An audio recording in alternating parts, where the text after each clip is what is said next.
maintenant, on va attaquer les trucs un petit peu borderline.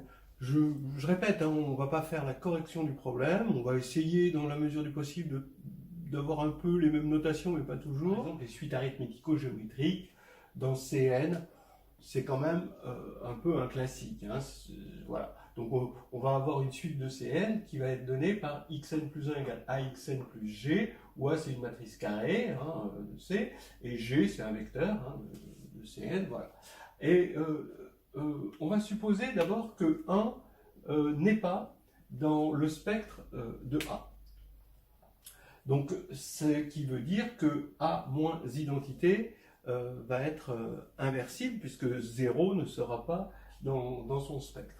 Alors, si c'est inversible, ça veut dire qu'on pourra poser x bar égale in moins a moins 1, hein, le tout moins 1 de g, et si vous regardez bien, ça veut dire que x bar, c'est le point fixe, si vous voulez, de cette application, hein, x donne à x plus g, c'est son point fixe, c'est toujours important de regarder les points fixes. Donc ce point fixe existe et est unique puisqu'on a cette condition.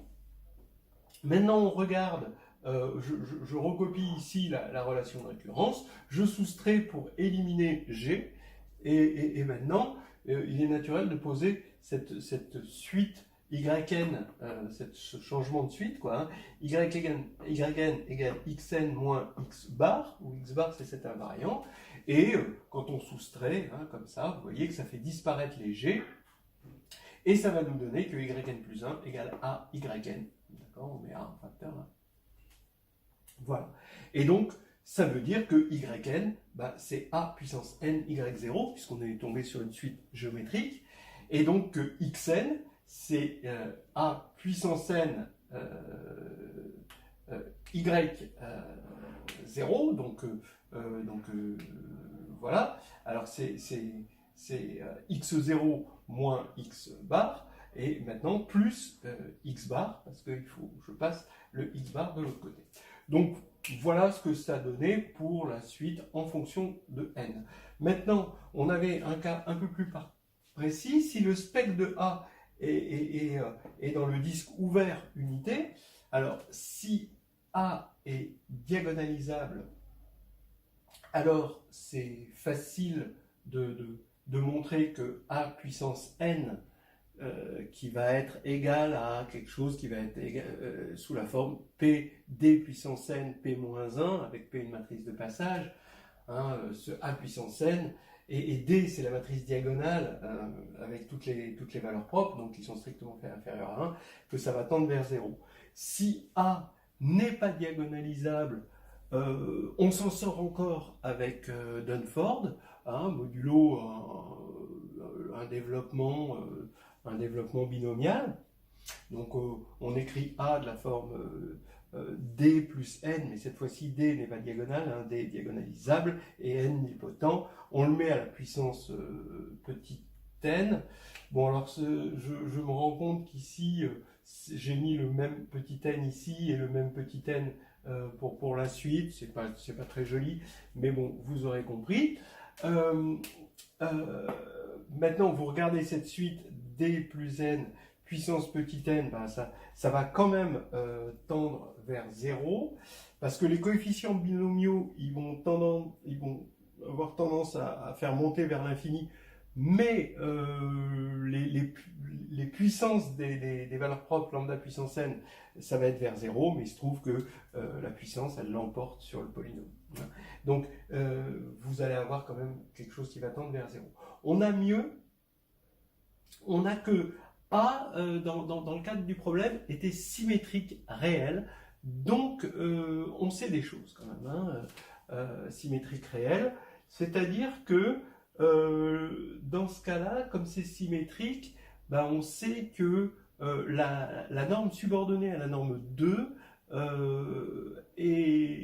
c'est le rayon spectral, d'accord? Donc, et le rayon spectral, c'est le sub des valeurs propres, d'accord? C'est le sub de ça, donc c'est inférieur à 1. Et comme une norme subordonnée, elle est sous-multiplicative et tout, ça veut dire que A puissance n, bah, allait tendre vers, voilà, hein, d'accord, A puissance n, allait être inférieure ou égale à A comme ça, puissance n, mais comme ça c'est le rayon spectral, c'est strictement inférieur à 1, ça tend vers 0, et donc A puissance n tend vers 0. Voilà. Ensuite, troisièmement, ah oui, puisque A puissance n tend vers 0, xn tend vers x bar. Voilà. Troisièmement, le spectre de A, cette fois-ci, il est inclus dans le disque unité, mais union juste 1, qui est sur le bord du disque ici. Hein. Donc là, c'est U ouvert et union 1. Et en plus, bon, bah, A était symétrique réel, donc on savait que A était diagonalisable. Donc ça arrange un petit peu les choses, même si c'est pas essentiel. Le tout, c'est que ce soit diagonalisable juste en 1. Mais bon, ça, c'est pas grave.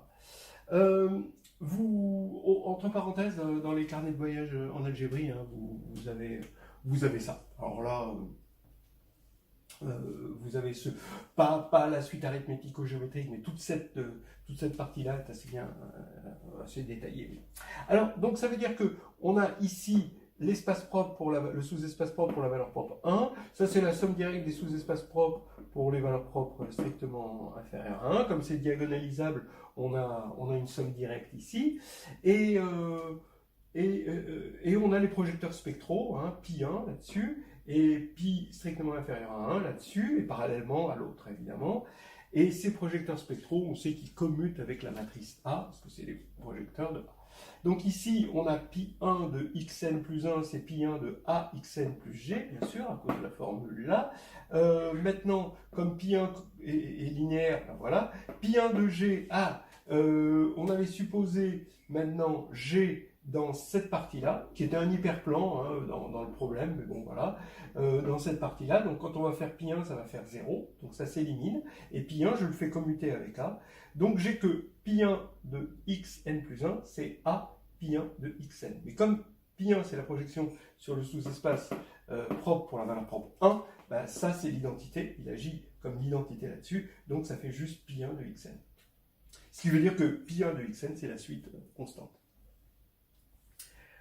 Bah oui, en fait, vous voyez que A là-dessus, ça va faire constante. Ça devient 0, et ça devient l'identité. Maintenant, quand on va faire la limite de xn, ben, c'est la limite de pi1 de xn plus la limite de pi strictement inférieur à 1 de xn. Et ici, la limite de xn, de pi1 de xn, de toute façon, c'est pi1 de x0. Hein, ben ça c'est clair, puisque c'est la suite constante. Et puis là, c'est ce qu'on a fait ici en 2, et ben c'est que ça tend vers ce x bar hein, qu'on aura calculé auparavant. Voilà. Bon, donc cette partie-là n'est pas ce qu'il y a de plus difficile. Mais ça reste un classique à bien regarder, et il faut toujours regarder hein, ces histoires de suite géométrique, de toute façon, de matrice, ça tombe très très souvent.